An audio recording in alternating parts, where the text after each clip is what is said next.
Myles Garrett is just carrying the Browns to victory. This guy is insanely good.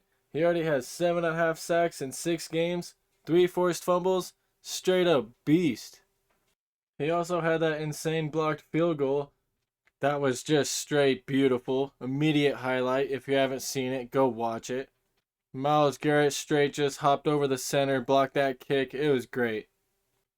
This dude's just full of highlights. He also caused Gardner Minshew to fumble in the end zone, allowing the Browns to get a touchdown out of it. He should 100% be credited for that touchdown. Myles Garrett and TJ Watt are on the same level. Both are crazy game changers and both just carry their teams to victory. And both guys are pretty much just the face of their team. I wonder which of the two will have a better career when all said and done, Myles or TJ. Right now, Myles is just tearing it up though. I'm rooting for him. Let's go. Another guy who's the face of the franchise right now, CJ Stroud. And he 100% looks like he was the right pick in the draft. So far through 7 weeks, he's thrown 9 touchdowns and only 1 pick. All that while playing on the Texans. Wow. The Texans are only 3-3 right now, but it's actually good enough to be second in their division, so that works out for them. They're really only battling themselves for second place right now because, the Colts lost Anthony Richardson, so they're out. And the Titans are getting rid of guys. They already got rid of Kevin Byard and a few other people. So they're out. So it's pretty much if the Texans really want to stay in second, then they have to battle themselves. Because I really don't think they're going to be first. The Jaguars have this division locked down, I think. Unless the Jags just implode, but I don't really see that happening. So I'm calling the Texans and CJ Stroud for them to stay at second in the division. It's just kind of a random team, to be honest. There are a lot of great players, though. He's definitely one of them. And I'm sure he's going to be there for years because I'm sure this guy's 100% the guy. I'm rooting for CJ and the Texans. Let's go. Another rookie who was balling out this season is Devon Achane. This guy is going off. He has immediately became one of my favorite rookies. Right after seeing him drop 200 yards on the Broncos. Although I was sad to see him do that against the Broncos, it still was kind of cool. This dude definitely has talent. It sucks that he got hurt, has to miss 4 games. That really hurts his rookie of the year chances right there. He's already had 3 games with over 100 rushing yards, and then of course that 200-yard game against the Broncos. One of the 100-yard games was against the Bills. He only did that on 8 carries. So that was also cool to see. The other one was against the Giants, and I guess the Giants are pretty bad. So I guess to consider Offensive Rookie of the Year, you got to consider the defense. And I guess he did do really good against 2 bad defenses. So you got to put that into consideration. But still, he would have got my vote for Offensive Rookie of the Year. Because I'm sure when he gets back, he'll drop another 100-yard game or 2. This dude is just that good. And he seems to just outrun everybody on the defense. He is just crazy fast and really smart with the football. And like I said earlier, easily one of my favorite rookies already. Straight baller. Can't wait for him to return to the field. Dude is fun to watch. Another one of my favorite NFL players, Kevin Byard. He's been one of my favorite for a while now. Every time I think of the Titans, all I think of is Kevin Byard. Not even Derrick Henry, freaking Kevin Byard. This dude felt like the face of the Titans for me. I thought he was going to retire a Titan. I mean, he might still, after he's done with the Eagles, he might re-sign with the Titans and retire with them. You know how it works. That'd be cool to see because he just seems like a Titan to me. Good on the Eagles, though, for making this trade because if the Titans are going to give up some pieces and work on their future, then the Eagles might as well take advantage of that. And the Eagles definitely needed safety help, and Kevin is a lot of help for them. He is still really solid. He may be 30, but he's still a really solid safety. They needed a bit of stability there, and Kevin Byard 100% should bring it. I really wish the Eagles had Chauncey Gardner-Johnson, though. If they had Kevin Byard and Chauncey Gardner-Johnson on the same defense, that would be awesome. Those 2 guys, I really like those 2 guys. Funny guys. Or just fun to watch. I really like them. But either way, I'm hyped to also see Kevin on that defense, on the Eagles defense, because that Eagles defense is nasty. Especially with Kevin added, that's a crazy defense. Fletcher Cox, Jalen Carter, all them other guys, and then you throw Kevin Byard in there. It's just crazy. He's 100% an upgrade for the Eagles. And I'm curious to see how he contributes this season for sure. The Eagles did give up Terrell Edmonds in order to get Kevin Byard. But like I was saying, that's definitely an upgrade, and the Titans are deciding to roll with youth. Edmonds is only 26, still got a few years to develop at least. Maybe the Titans could get something out of him. Terrell is pretty decent on the Steelers. He wasn't anything crazy, but maybe he can contribute a little bit. We'll just have to see. Especially with how the Titans season is going. You never know what's going to happen. I'm still rooting for Terrell Edmonds though. Another guy I'm still rooting for is Jalen Ramsey. He's just about to be coming back for the Dolphins, and I'm excited to see how he can perform. I was really hyped to see him when he got traded there. It sucks that he got hurt, but now that he's coming back, I am hyped. I'm sure Jalen Ramsey is a hell of a baller still, and is going to 100% contribute out there. The Dolphins are just so loaded, it's insane how much talent they have on that roster. Jalen's going to definitely help out a lot when he gets on that field. And we'll finally be able to see him. Hype. Jalen Ramsey, hype for real. A guy who actually has real hype right now, Puka Nacua. This guy has been going off, breaking records, putting up 100-yard games week after week. He's already had 4 of them, and just really contributing to this team. Like, Puka Nacua was such a huge find for the Rams, especially finding him in the 5th round. What a freaking steal. He filled in perfectly for Cooper Kupp when he was gone, and even with Cooper Kupp back, Puka's still going off. He did have a down game, but he came back the next game and just absolutely torched him. This guy has been fun to watch. I'm sure he's going to be great. I really hope he's not a one-year wonder. I'm sure he won't be, but I can't wait to see how he follows up this year with next year. And of course, I'm still excited to see what he does for the rest of this year. I'm sure he's going to get 1,000 yards easy. He's already at 752. I'm sure he's another guy who's going to drop a couple 100-yard games as this season goes and easily get over that 1,000 mark. He may not get them touchdowns really, but he gets them yards. Hell of a player. As long as Matthew Stafford is throwing on the ball, he's going to be just fine. Puka, Cooper, and Matthew on that offense, that's a pretty great trio in my opinion. Hopefully Puka's here for the next 5 years, because Cooper and Matthew are a bit older, so hopefully Puka is not a one-year wonder like I was saying. Which I'm sure he's not. He's a beast. But yeah, let's go Puka. Continue to tear it up.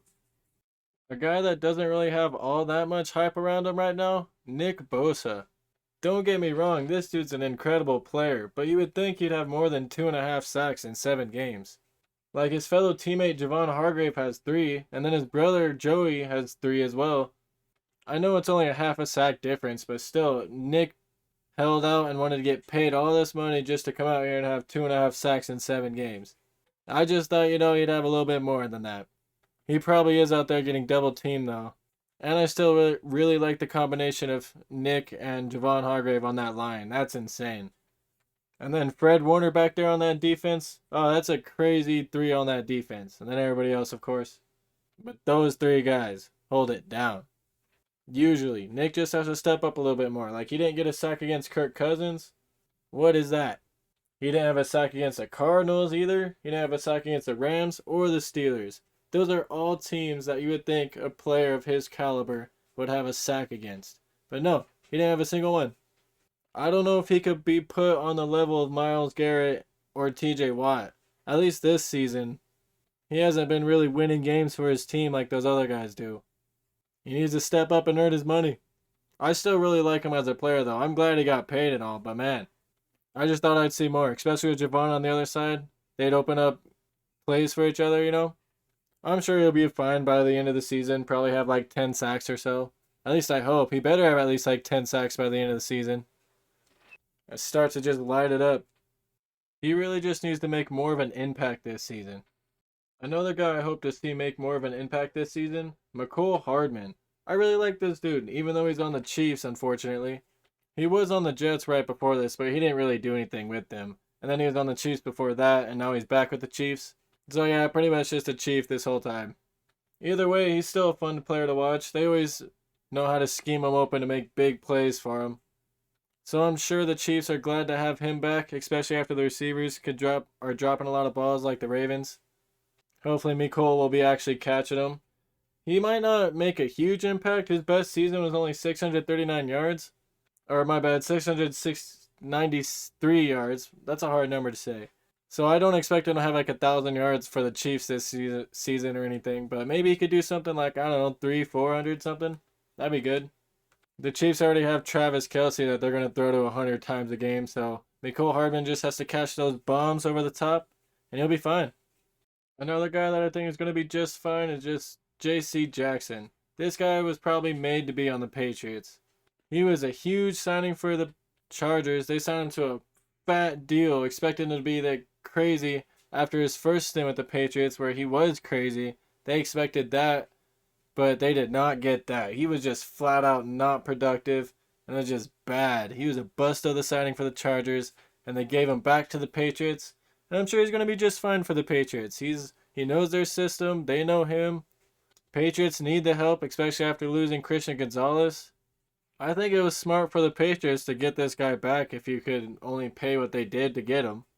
And unfortunate for the Chargers that this was kind of a bust of a signing. In the end, though, I'm happy for J.C. Jackson. Dude was an undrafted player. He got a massive contract, and he's still on a league, like he's still on a team right now. So that's good. Good for him.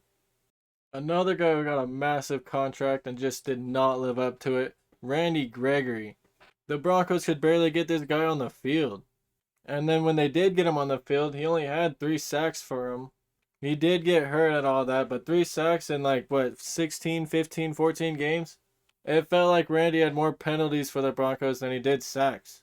It was just not a good fit for him. I am happy to see him go to the 49ers, though. I think that is a good fit for him because the 49ers are absolutely loaded. They could just let Randy Gregory do exactly what he does best and just rush the quarterback nonstop. Everybody else could take care of everything else. Randy could just go straight after the quarterback. He's already gotten a couple of sacks for the 49ers this year. I'm sure he's going to contribute a lot more for them than he ever did with the Broncos. So good pickup for the 49ers. And just an absolutely bust of a signing for the Broncos, unfortunately. Good luck to Randy Gregory though. I hope he helps the 49ers win more games because I like the 49ers. I like to see him do well. So if he's helping a team I like, then I'm rooting for him. I'm rooting for all of them guys on the 49ers roster. I just really wish Randy Gregory wasn't a bust for the Broncos. That's just so sad. It just wasn't meant to be. Another thing that just wasn't meant to be was Chase Claypool being a good receiver. The Bears traded a 2nd-round pick for this guy thinking he was just going to like save their receiving corps, but man, he just did not do anything. In fact, the Bears actually won more games without him than they did with him. I'm completely out on Chase Claypool. I mean, hopefully he could salvage his career with the Dolphins, but I mean, he was just pretty much a what the heck signing for the Dolphins because he's fast, and the Dolphins just like having fast guys on their roster. Might as well throw Chase in there. But man, Chase is kind of bad, I think. I'm not rooting for his career to fail or anything, like hopefully he could salvage it, for sure. But man, I don't know.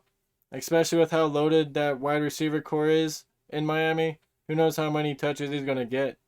Like at the making of this video, he hasn't even had a catch yet. He does have 1 tackle though. He probably just saved an interception from Tua or something. Or a fumble. But I don't know, I'm kind of interested to see what Chase Claypool does for the Dolphins. Another guy that I'm curious to see what happens to this season is Van Jefferson. He got traded to the Falcons, and I just kind of want to see what he does. Him and Desmond Ridder. He hasn't been really anything special. His last best season was in 2021. He hasn't even hit 1,000 yards, but maybe he could come in here and do something. Him being injured also contributes to the lack of production. So if he could stay healthy, maybe especially then he could do something for this offense, or for the Falcons offense. He's probably not going to like save the franchise or anything, but I don't know, maybe he's like a solid trade. Maybe he could get some yards for you. Get a couple touchdowns even. This is another guy that I'm going to keep an eye on for this season, just to see how much he does for the Falcons. Frank Clark is another guy I'm going to keep an eye on, just because he was another bust of a signing by the Broncos. The Broncos let Brandon McManus go so they could sign Frank Clark, and Frank Clark just did not work out. Another guy they could not get on the field. But now he's back with the Seahawks, and he's probably going to be available all the time. Probably just go out there and tear it up like he never left. And I'm going to be watching. I'm going to be watching every play he does, see what he does. No, probably not every play, but I'm still curious to see what Frank Clark does now that he's back with Seattle. Because he was just not a good fit in Denver. It's funny how Randy Gregory and Frank Clark feel like the same player.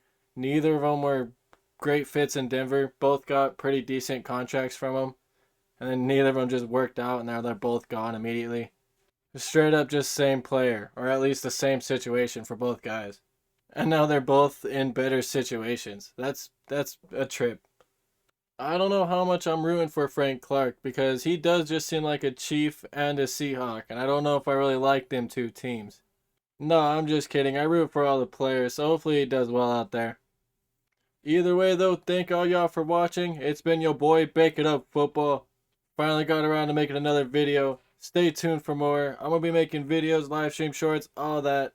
So yeah, just stay tuned for all that. And peace.